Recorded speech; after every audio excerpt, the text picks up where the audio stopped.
nyo to, nandito lang to sa neighborhood nyo, galing. Ang sarap. And we hope for a continued patronage sa, hindi lang sa Cozy Cove, but all of us, sa Kaya, everybody, please.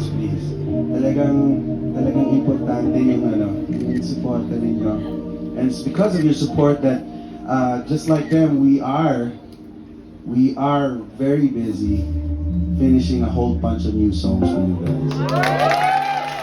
And maybe we'll release some here again. So, in the meantime, sino yung mga best friends dito? Ha? What? Friends and lovers. We want to do this song.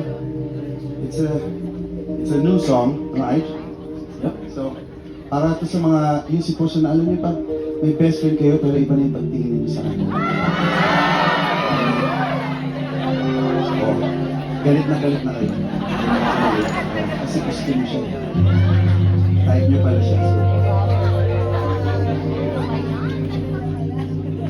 Anyway, this song is a song about best friends who could be more than just best friends. Pero hindi mo alam. Kailangan itanong nila. It's called Best Friend.